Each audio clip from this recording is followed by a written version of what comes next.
When my sister asked if her new babysitter could crash at my place for a few nights, I said yes without thinking much about it. She and her husband were flying out to some wedding in Denver, and Liam, my 6-year-old nephew, was staying with me for the weekend. The sitter was a kid she'd hired recently, someone named Noah. 19, quiet, apparently good with kids. That's all she said. I figured it'd be easy. Let the sitter handle Liam during the day while I worked from home, and I'd take over in the evenings. Maybe throw on some cartoons and microwave chicken nuggets. Done.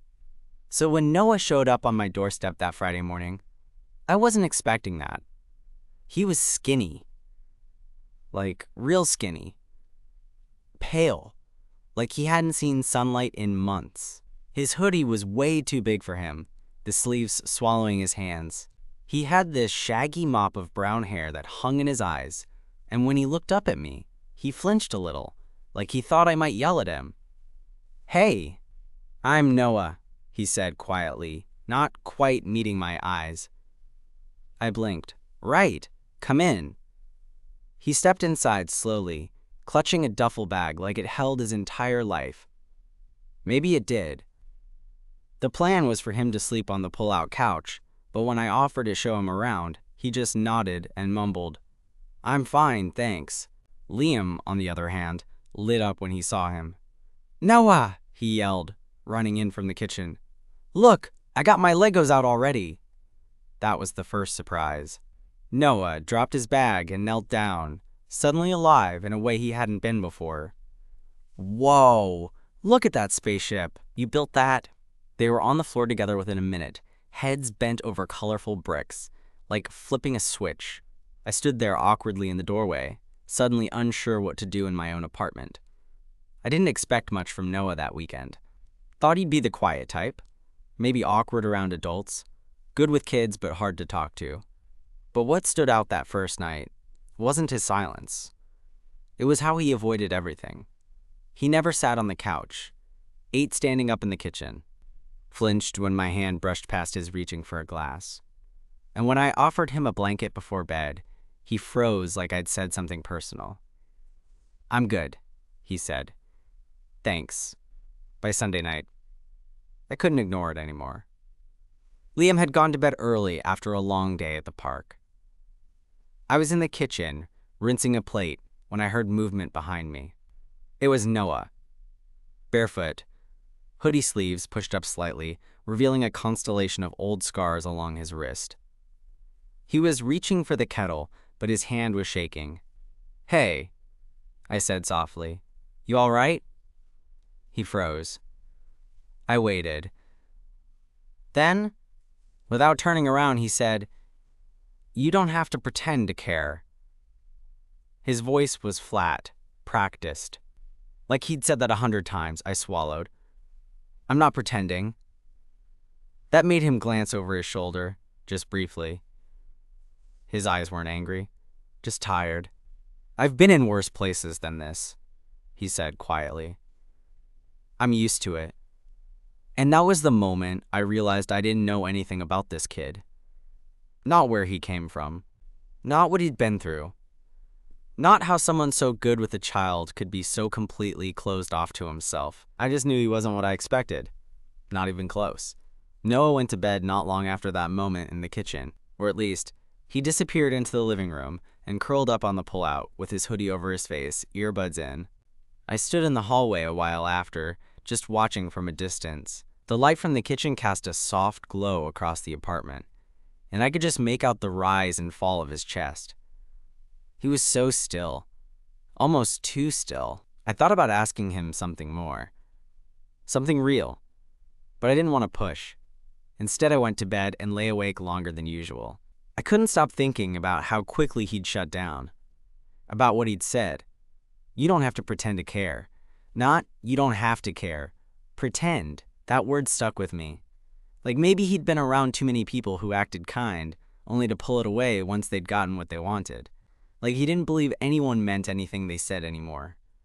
The next morning was quiet. Too quiet. Liam was still asleep, and when I stepped out of my room around 8, Noah was already dressed, sitting cross-legged on the floor by the window. He had his earbuds in again and was scribbling something in a small notebook. I made coffee. He didn't move, didn't even look up. I tried to ignore the awkwardness, but it filled the space like smoke. Eventually, I brought over a mug of tea, just how he'd made it for himself the morning before. Plain, no sugar. He looked up when I set it down beside him, pulled out one earbud slowly, eyes cautious. "I remembered how you took it yesterday," I said. "Thought you might want one." There was a beat of silence. Then, "Thanks." He didn't say anything else, but he picked it up, sipped it carefully, like he was waiting for it to bite back. That was enough for me. Later that afternoon, after Liam had finished his lunch and was deep into some cartoon, he insisted I watch with him. I nodded, pretended to care, while answering emails on my phone. Noah drifted into the kitchen to do the dishes. Without being asked. Just like he'd done the night before, I watched him for a while. There was something about how methodical he was. Like he needed the movement to keep him grounded, like stillness was dangerous. Eventually, I got up and joined him, leaning against the counter while he scrubbed a pan with way more force than necessary. "Hey," I said gently. He didn't look up, just made a low sound in his throat that I took as acknowledgement. "I'm sorry if I said the wrong thing last night." That made him pause. The sponge stilled in his hand, suds dripping into the sink. "You didn't," he said after a moment. "It's just, I don't know what to say when people act like they care." "Why not?" He shrugged. "They usually don't." "Not really." I nodded slowly. "You've had a lot of people let you down?" He didn't answer, just went back to scrubbing. I let it sit for a second. Then, I don't think Liam sees you the way you see yourself." That made him glance sideways at me, lips pressing into a tight line. "He thinks you're cool," I said, trying to keep it light. "Like, really cool. Yesterday he told me you're better than his first-grade teacher." Noah snorted softly at that, the faintest smile tugging at his lips. "There it is," I said, a rare Noah smile. He rolled his eyes, but didn't turn away this time. "Why'd you start babysitting?" I asked, suddenly curious. "You don't seem like someone who wants to be around people all day." He rinsed the pan, set it on the drying rack, then leaned on the counter next to me. "I needed a job," he said, "and I'm good with kids. They're easy." Easy? They don't pretend to be someone they're not. They just say what they feel. If they're mad, they're mad. If they like you, they show it. You know where you stand. There was something heavy in the way he said it.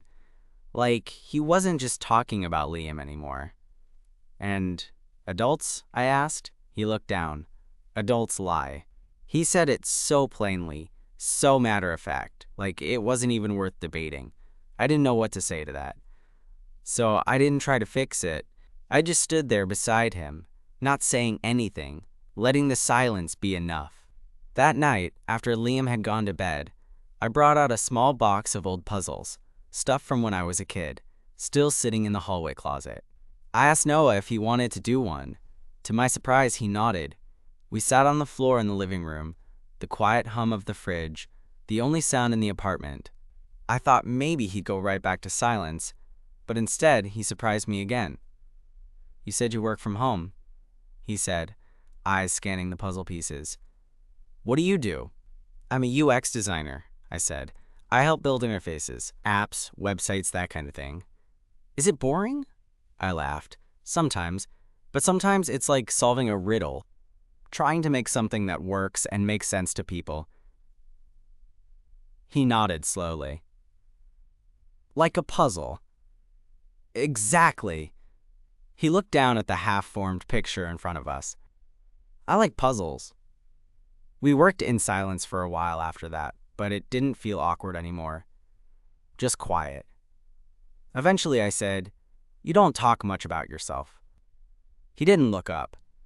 "Not much to say." "I think that's a lie." He froze. Glanced up at me sharply. I held his gaze. "I think there's a lot more to you than you let on." His eyes flicked away. "You don't know me. I know enough to know you're good with Liam. That you're sharp. Kind, even if you don't want to be seen that way. And I know there's something you're carrying that's got you walking through life, like you're just waiting for the next hit. His face went still, so still. I thought maybe I'd said too much. Maybe he'd get up and leave. But instead, he just sat there, silent, not blinking. Then, after a long moment, he said, "You're not wrong." His voice was small. He didn't elaborate, didn't explain what I was right about. But he didn't deny it either. And I figured maybe that was enough for one night. The next day started like any other, at least on the surface. Noah showed up early again, hoodie sleeves half covering his hands, eyes down as he said a quiet, "Morning." I was still in my robe, holding my first coffee, half asleep. Liam was already bouncing off the walls, somehow wide awake and narrating a Lego battle with the kind of intensity only 6-year-olds possess. By mid-morning, the apartment felt warm, lived in. Cartoon voices played in the background, dishes clinked, and for once, Noah didn't seem as guarded. He actually laughed at something Liam said, like a real laugh. It was quick, but it was there. It surprised me how different his face looked when he smiled. Softer, younger. Around noon, I had to take a call for work, so I left them in the living room. I could still hear them faintly through the closed office door, Liam chattering, Noah responding in that calm, quiet tone that somehow always grounded the kid. When I came out half an hour later, I stopped short. Noah was sitting cross-legged on the floor, helping Liam paint a cardboard spaceship. There were smudges of blue on his hands and a streak on his cheek. He didn't notice me watching at first. He was smiling faintly, totally focused on the kid. "Hey," I said softly, and he looked up, startled like he'd been caught doing something he shouldn't. "Oh, sorry," he said, wiping his hands quickly on a napkin. "For what?" He hesitated, glancing down. "Mess. Guess I should've." "Relax," I said, grinning. "It's washable paint. Besides, that's the happiest I've seen him all week." Something in his expression flickered. "He's a good kid." "Yeah," I said. "He really likes you." Noah gave a small shrug, but I saw the faintest hint of pride under it. When Liam went down for his nap, I found Noah in the kitchen, washing the brushes. "You're good with him," I said. He gave a non-committal hum. "Seriously, I've never seen him listen to anyone like that. He usually drives babysitters crazy. Maybe I'm just quiet enough that he gets bored trying," he said, smirking faintly. I leaned against the counter, studying him. "You ever think about doing something with kids? Like teaching, maybe?" That one landed wrong. I could see it in his posture, how his shoulders tensed, how his hands froze for half a second under the running water. "No," he said finally. "I'm not good for that. Why do you say that?" He didn't answer, just kept rinsing the brushes until the conversation died. That night, after Liam went to bed, I was sitting on the couch watching some dumb show when Noah came out of the shower, damp hair sticking to his forehead. He'd ditched the hoodie for an oversized t-shirt, and his arms, pale, thin, scarred, caught the light in a way that made me swallow hard. Not because of the scars themselves, but because of how unguarded he looked. He hesitated by the couch. "Mind if I sit?" "Of course not," I said, moving over. We sat in silence for a few minutes, the TV flickering quietly. Eventually, he spoke. "You ever feel like you screwed up your life before it even started?" It was so sudden I didn't know what to say. "Sometimes," I admitted. He nodded, eyes on the screen but clearly not watching. "I used to think I was going to do something big. I was good in school. Teachers liked me. But then I got mixed up with people who didn't care if I lived or not. I didn't care either." I stayed quiet. He didn't need prompting. "I've been clean for 8 months, he said softly. "That's the longest since I was 15. I turned to him, surprised. "That's incredible, Noah." He let out a humorless laugh. "It's something. But it's also nothing. People hear that, and they look at you different. Like they're proud of you, but also afraid you'll ruin everything any second." "I don't," I said. "Look at you like that." He finally looked at me then, and for a second, neither of us looked away. There was something raw in his eyes, like he wanted to believe me but couldn't quite let himself. "Maybe you just haven't known me long enough," he said quietly. "Or maybe I don't need to," I replied. That earned me a small, almost painful smile. "You're weird," he said. "Yeah," I said. "You too." We both laughed quietly, the sound soft but real. For a few seconds, the heaviness between us lifted. After a while, he yawned and stood. "I should crash. Thanks for letting me talk." "Anytime," I said. He paused at the hallway, turning back. "You mean that?" "Yeah," I said. Every word. He looked at me for another beat, then nodded. "Okay." When his door clicked shut, I sat there for a long time, staring at the dark screen. I hadn't expected this weekend to mean anything, but now I couldn't shake the feeling that it was going to change something. Maybe for him, maybe for me, maybe for both of us. I just didn't know how yet. Saturday started gray, the kind of weather that feels like it's holding its breath, waiting for something to fall apart. I woke up to the sound of rain tapping against the windows. The apartment smelled like coffee and cinnamon toast. Noah had made breakfast. That surprised me, mostly because I didn't remember asking him to. He was standing at the counter when I came out, sleeves rolled up, hair damp from the shower. He looked up briefly when I entered, then went back to slicing fruit. "Morning," he said. "Morning. You didn't have to do all this." He shrugged. "Liam said you always forget to eat breakfast." I laughed under my breath. Little snitch. Noah's mouth quirked, almost a smile. He's observant.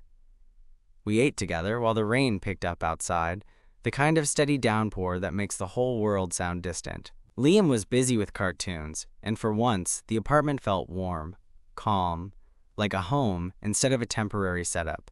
When Liam finally dozed off for his nap that afternoon, Noah lingered in the kitchen while I made coffee. His mood was different, quieter, not withdrawn exactly, but softer around the edges. He was staring out the window when he said, "You ever think about how easy it is to disappear?" I froze, mid-stir. "What do you mean?" He traced a finger through the fogged-up glass. "If I walked away right now, just left, most people wouldn't notice for days, maybe weeks, maybe ever." I set down the spoon. "I'd notice." That made him look at me. Really look. His eyes were this washed-out green that caught the dull light in a way that made them almost translucent. He didn't say anything, but something in his face shifted. "I'm not gonna disappear," he said quietly. "Not yet, anyway." "Good," I said, "because Liam would kill me if I let that happen." He smiled faintly at that, but it didn't reach his eyes. Later, while Liam napped, I sat on the couch scrolling through my phone. Noah joined me, sitting on the far end with his knees pulled up, hoodie draped over him like a shield. The rain outside blurred everything into a soft hum. Out of nowhere, he said, "You ever wish you could start over?" "All the time," I said. "Why?" He fiddled with the drawstring of his hoodie. "Because sometimes it feels like I burned too many bridges to ever cross one again." I leaned forward, elbows on my knees. "You're 19. You've got time to rebuild everything." He shook his head. "Time doesn't fix people. It just makes the scars fade." There was no bitterness in his voice, just truth.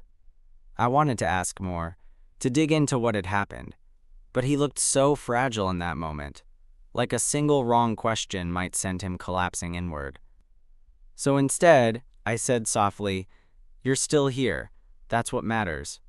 He looked at me for a long moment. Then he whispered, "I didn't think I would be." That one hit hard. Before I could respond, there was a sudden boom of thunder outside, loud enough to make Liam cry out from his room. I got up, but Noah was faster, already heading down the hall. I followed quietly and stopped in the doorway. Liam was sitting up in bed, eyes wide. Noah crouched beside him, voice gentle. "Hey, it's just a storm. You're safe, okay? It's just noise." He spoke with this kind of quiet authority. Steady, patient, almost parental. Liam calmed within seconds. Noah stayed with him until his breathing evened out again. When Noah stood up and turned, he looked startled to find me there. "You're good at that," I said. He shrugged. "I used to be the kid scared of storms." "What changed?" "Nothing," he said. "I just learned to stop showing it." I didn't know why, but that sentence stuck in my head the rest of the night. After Liam was asleep again, I poured us both a drink. Just tea for him, whiskey for me. We sat on the couch, the sound of rain still heavy against the windows. The lights were dim. Noah was sitting closer this time. His knee brushed mine when he shifted, and neither of us moved away. He glanced at my glass.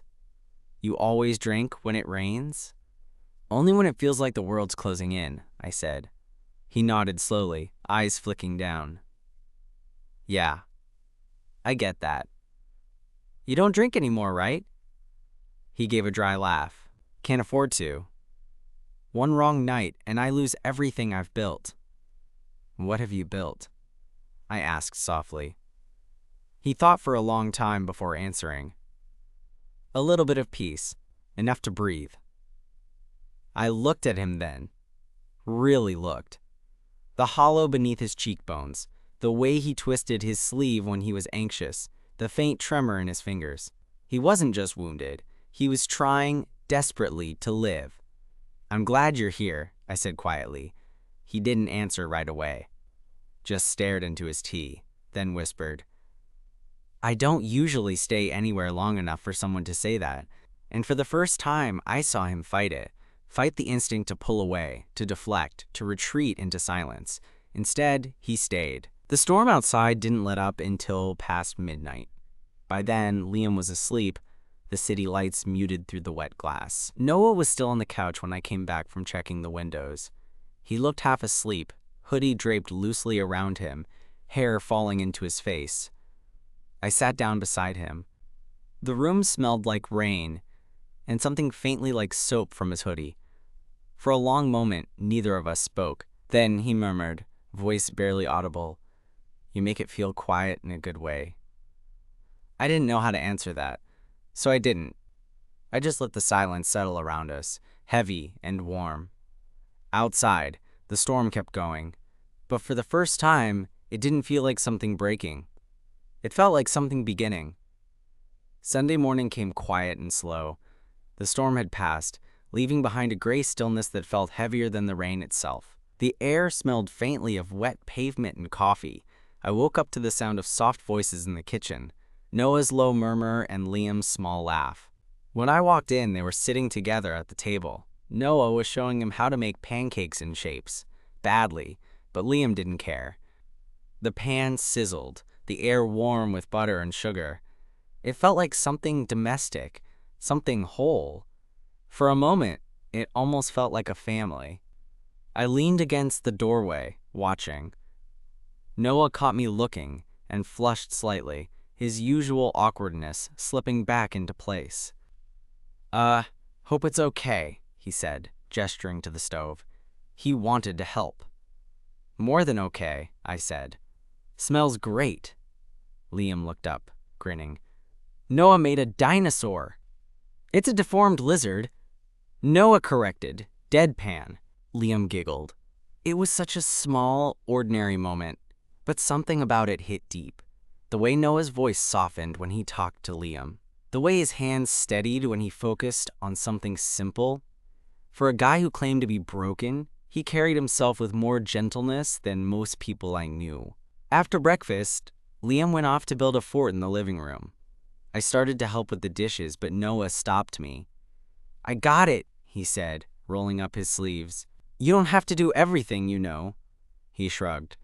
"Helps me think." I leaned against the counter. "About what?" He hesitated, then said quietly, How long I can keep this up? Keep what up? This, he said, motioning vaguely around the apartment. Being normal. Staying clean. Acting like I belong anywhere. His tone wasn't bitter. It was just honest. The kind of honesty that comes from someone who's tired of lying to themselves. I set down the dish towel. You do belong. At least here you do. He gave a small laugh that didn't reach his eyes. You don't know what I've done. Then tell me, he went still. The only sound was the faint hum of the fridge. When he finally spoke, it was so soft I had to lean closer to hear. I used to steal, he said. Small stuff at first. Food, medicine, then bigger things. I didn't care. I just needed the money. I was living with this guy, older, said he was helping me out, but really, he just liked having someone around to use. Drugs, favors, whatever he wanted. I was 15 when I left home. 17 when I OD'd. 18 when I got clean. He took a slow breath, staring down at the sink. 19 now, still trying to figure out what the hell I am. I didn't move, didn't interrupt. I could feel the tremor under his words, the effort it took to keep his voice steady. How'd you end up babysitting? I asked gently. He almost smiled. Court program. Community work. Your sister. She knew the social worker who took my case. She gave me a chance. That hit me harder than I expected. My sister had mentioned hiring someone reliable but quiet. I hadn't realized she was talking about a kid who was clawing his way out of hell. Noah, I said carefully, you didn't deserve what happened to you. He shook his head. I made choices, bad ones. You made survival choices, I said. There's a difference. He looked at me for a long time, eyes searching, like he didn't know whether to believe me or not. Why are you nice to me? He asked finally. You don't even know me. Because you're trying, I said simply. And because you're good to Liam. That's enough. For a moment, I thought he might cry. His jaw clenched, his throat worked, but no tears came. Instead, he turned back to the sink, voice barely audible. You shouldn't get too close to people like me. I stepped closer, standing beside him. Then maybe people like you shouldn't keep pushing everyone away. He went quiet again, but he didn't move. We stood like that for a while, shoulder to shoulder, the warmth of the kitchen filling the silence. Later that day, my sister called to check in. I told her everything was fine, that Liam was happy, that Noah was doing great. She thanked me, said she'd pick Liam up the next morning. When I hung up, I found Noah sitting on the balcony, hood up, staring out at the rain-slicked street. She's coming back tomorrow, I said softly. He nodded, not turning. I figured. You'll still come by sometimes, right? Liam would hate it if you didn't. He gave a humorless laugh. You mean you'd hate it? I didn't deny it. He finally looked at me. His eyes were red, but not from tears. Just tired. People don't usually ask me to stay. Then let me be the first, I said. He stared at me for a long time, then whispered, I don't know how. How to stay. He nodded. Then I'll show you. Something in his expression cracked. Just a little. And for the first time since he'd walked into my apartment, he looked like someone who might actually believe he wasn't alone. That night, I couldn't sleep. I kept hearing his words. I don't know how to stay, because maybe the truth was neither did I. The night before my sister came back, the whole apartment felt like it was holding its breath. Liam was asleep early, exhausted from a day of nonstop games and sugar. The quiet that followed wasn't peaceful. It was thick, charged, like the air right before lightning hits. Noah was on the balcony again, legs tucked up to his chest, hoodie pulled over his head. The streetlights below painted faint amber lines across his face. He looked like he was trying to memorize the view, as if leaving meant erasing it from his life entirely. I slid the glass door open and stepped out, holding 2 mugs of tea. Couldn't sleep? I asked. He shook his head, eyes still on the wet pavement below. Didn't want to. I handed him one of the mugs. It's mint, calming, supposedly. He smirked faintly.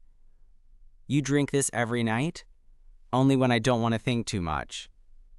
He took a sip. The steam curled around his face. Then I should drink the whole pot. We sat in silence for a while, listening to the low hum of the city. Every now and then, a car passed on the slick road below, headlights flashing across the ceiling. The sound of rain from earlier still echoed faintly through the gutters. I said, "You know, Liam's gonna miss you." He didn't answer. "I meant it," I said. "You're good for him." He let out a slow breath. "I don't know if that's true, but he's good for me." I turned to look at him. "You think you'll take another babysitting job?" He shook his head. "No, I think this one ruined it for me." Ruin's a strong word. He gave a half smile. "It's a good kind of ruin." The breeze shifted, colder now. He pulled his knees tighter to his chest. I could tell he didn't want to talk about leaving, but every part of him already looked like he was halfway gone. After a few minutes, I said quietly, "You don't have to disappear when she gets back." He laughed under his breath, but it was bitter. "That's what everyone says before they realize what I am." "What are you, Noah?" His jaw flexed. "A reminder of things people don't want near their kids, of the kind of person they pretend they can fix until they realize I'm not worth it." I set down my mug. "You think that's what this is? Me trying to fix you?" He glanced at me for the first time, his eyes dark in the half-light. "Isn't it?" "No," I said. "You don't need fixing. You need someone who doesn't give up halfway." He stared at me for a long time, silent, the wind catching his hair and pushing it across his forehead. Then, softly, he said, "I'm not used to people talking to me like that." "Like what?" "Like they mean it." I leaned back in my chair, the metal cold against my arms. "I do mean it." Something in his face shifted, hesitation giving way to something raw, fragile. He looked down at his hands, turning the mug slowly between them. "You don't know what it's like," he murmured, "waking up every day waiting for someone to decide you've run out of chances." I wanted to tell him I understood, that I knew what it was like to feel temporary in your own life. But I didn't say anything. Instead, I reached over, covering his hand with mine. He froze. His knuckles went still under my palm, the heat of the mug pressed between our hands. "I'm not waiting for that," I said quietly. He didn't move for a moment. Then he turned his hand slightly, just enough for our fingers to brush. The contact was small, but it sent a current through me, something steady and electric. After a long silence, he whispered, "You shouldn't look at me like that." "Like what?" "Like I'm something you could keep." I didn't answer, because the truth was, that's exactly what I wanted. We stayed like that for a long time, the city breathing below us, the air cooling around our wrists. Eventually, Noah pulled his hand away, stood up, and leaned against the railing. His voice was low when he spoke again. "When I left home, I told myself I'd never get attached to anyone again," he said. "It made leaving easier, made everything easier. But then I met Liam. Then you." He turned, meeting my eyes. "And now, it's not easy anymore." My throat tightened. "Good," I said softly. "It's not supposed to be." He stared at me like he wanted to say something more, but couldn't. Then he looked away, exhaling hard, and walked back inside. I stayed on the balcony until the air grew cold, and the lights below blurred into soft halos. When I finally came in, the couch was empty. His duffel bag was by the door, packed neatly. He'd written something on a scrap of paper and left it on the counter. It wasn't long, just 5 words. "Thanks for letting me stay." I sat there a long time, reading it over and over, wondering if he'd really gone. Then, around 2 in the morning, I heard the quiet creak of the pull-out couch. I peeked around the corner. Noah was there again, lying awake, staring at the ceiling. He hadn't left, after all. He saw me and whispered, "Couldn't sleep." "Me neither," I said. I crossed the room and sat beside him, not saying anything. The space between us was narrow, the air charged again. He turned his head toward me, and for once, there was no fear in his eyes, just exhaustion and something like relief. He whispered, "I don't want to go back to who I was." "Then don't," I said. "I don't know how." "Start here," I told him, and for the first time he didn't look away. The next morning, light leaked through the blinds in soft gray stripes. It was quiet. Too quiet. The kind of stillness that follows something unspoken, something that changed the air, but not the world around it. When I opened my eyes, the pull-out couch was empty. The blanket was folded, pillows stacked neatly on top. For a moment, my stomach sank. I thought he'd left again, really left this time. Then I heard it, the faint sound of running water from the kitchen sink. Noah was still here. He was washing dishes, sleeves rolled up, hair damp from a quick shower. The morning light hit him just right, catching the steam rising from the sink. He looked up when I walked in. "Hey," he said quietly. "Hey." Neither of us said anything for a moment. The air between us felt fragile, like glass. "Couldn't sleep," he added, drying his hands on a towel. "Didn't want to leave the place a mess." "You didn't have to." He gave a small shrug. "Old habit. Clean up before you move on." That word, move on, stuck in my chest. I poured myself coffee, trying to find something normal to say. "My sister's coming by around 10. He nodded. "I know." The way he said it, steady, quiet, resigned, made it sound like he'd been repeating it to himself all morning. Liam woke up not long after, bounding into the kitchen with his usual burst of energy. "Noah!" he shouted, launching himself into his arms. Noah caught him easily, smiling for real this time. "Hey, champ! Can we build another fort today?" Noah hesitated, his smile faltering. "Not today, buddy. I gotta go soon." Liam frowned, confused. "Go where?" "Just home." "You are home," Liam said simply. That hit harder than it should have. I saw Noah's throat work as he forced a small smile. "Maybe I'll come visit, okay?" "You promise?"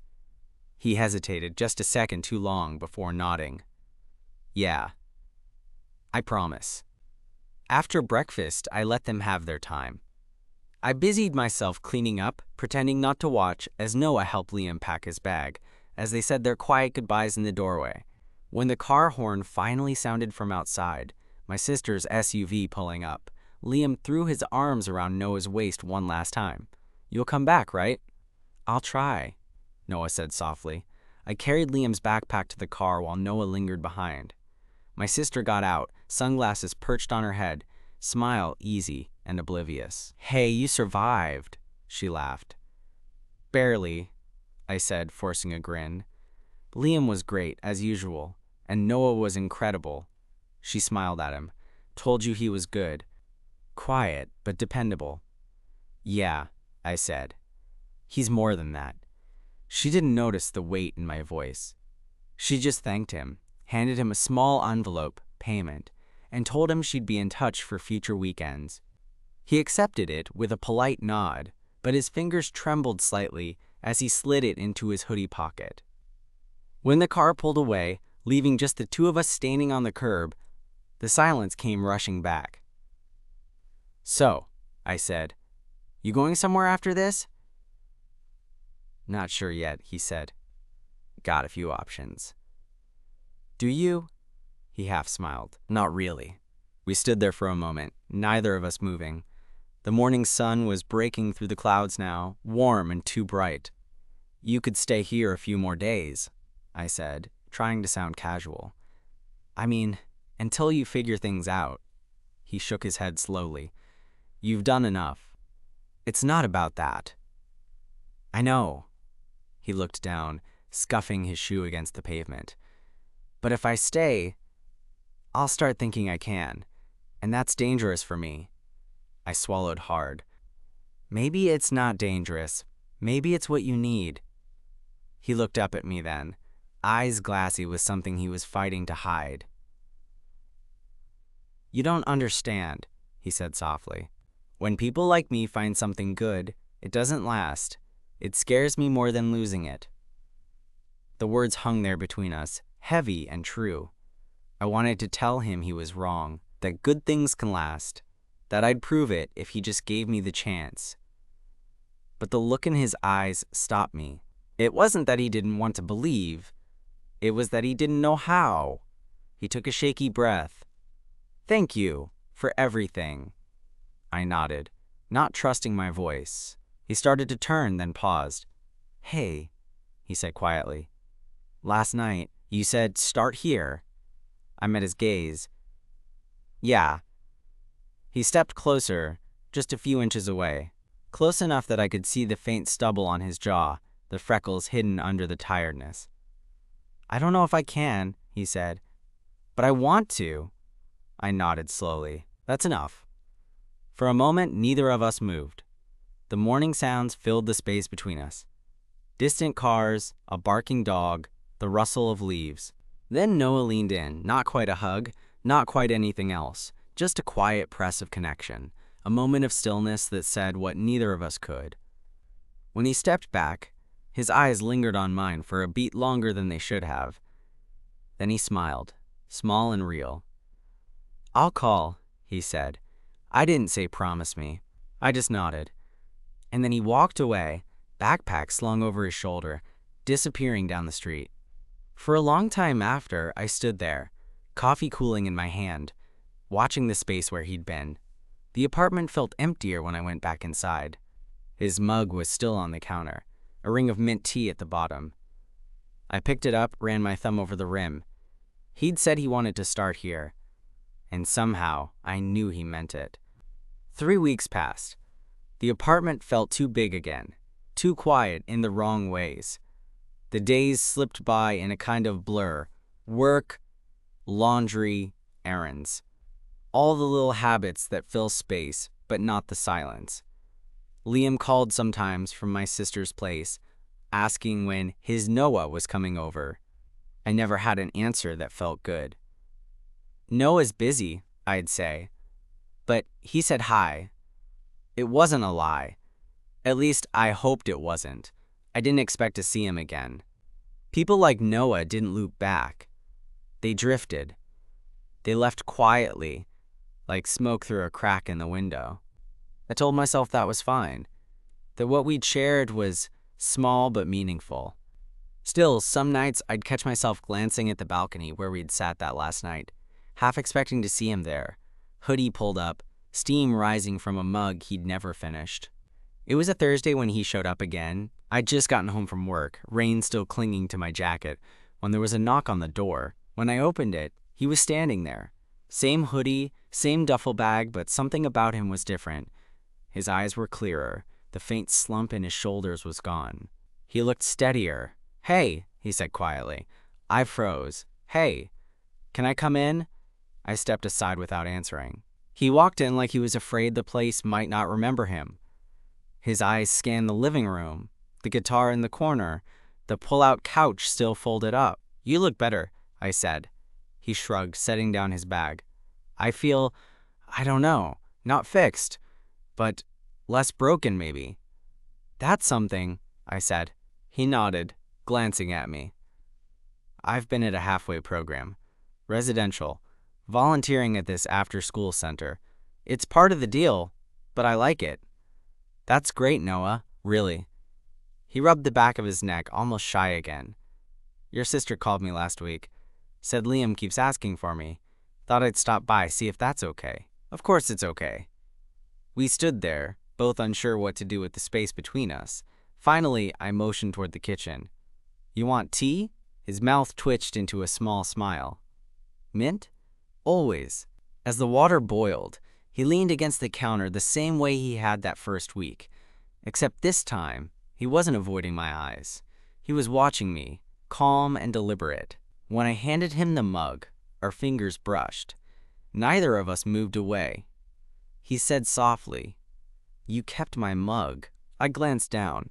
It was the same chipped blue one he'd used every morning. "Yeah," I said. Didn't have the heart to throw it out. He smiled then, quiet and genuine, the kind of smile that looked like it surprised even him. For a while, we just talked. About small things, the kids he worked with, his program, how he'd been sketching again, how some nights still felt too long, but now he had people to call. I listened, watching how his hands moved when he spoke. Open, steady. The tremor that used to be there was gone. At some point, I asked, "You still scared of staying?" He was quiet for a long moment. Then he said, "Yeah, but I think that's okay now. I just don't want to keep running." "Then don't." He looked at me like he was weighing something, like there was still a wall he hadn't decided whether to climb or not. "I keep thinking about what you said," he murmured, "that I could start here." "Yeah?" He nodded. "I think I finally did." Something in me loosened. I didn't realize how long I'd been holding my breath since he left. He took a step closer. "You know, I almost didn't come back. I figured I'd ruin it somehow." "You didn't," I said. His voice was soft. "Maybe I won't." There was a pause, one of those stretches of silence that feels fragile and infinite at once. Then he reached out, his fingers brushing my wrist before settling there, light but sure. "I'm not good at this," he said. "Being wanted." "You're better at it than you think," I said. He laughed quietly, shaking his head. "You always say things like that, like you believe them." "That's because I do." His hand tightened slightly around mine. For a second, everything felt suspended. The hum of the fridge, the rain outside, the faint warmth from the kettle. Then he leaned in, not hurried, not unsure, just slow enough for both of us to feel the gravity of it. His forehead rested against mine first, breath shallow, nervous. "Is this okay?" he whispered. I nodded. When our lips met, it wasn't dramatic or perfect. It was careful. The kind of kiss that feels like a question and an answer at the same time. He pulled back first, eyes searching mine. "I didn't come back just for Liam." "I know," I said, and then he smiled again. Small, tired, but real. The kind of smile you give someone when you've stopped running. He stayed that night, not as the babysitter, not as the broken kid who didn't know how to belong. He stayed because he wanted to. We talked until the sky started to pale, about nothing and everything. About how he still carried fear like a shadow, but it didn't scare him as much anymore. About how maybe people don't get fixed, they just learn to live in their pieces. When he finally fell asleep on the couch, his head resting against my shoulder, I realized something simple and quiet. Sometimes staying isn't about never leaving again. It's about coming back when you could have stayed gone. And Noah came back. That was enough.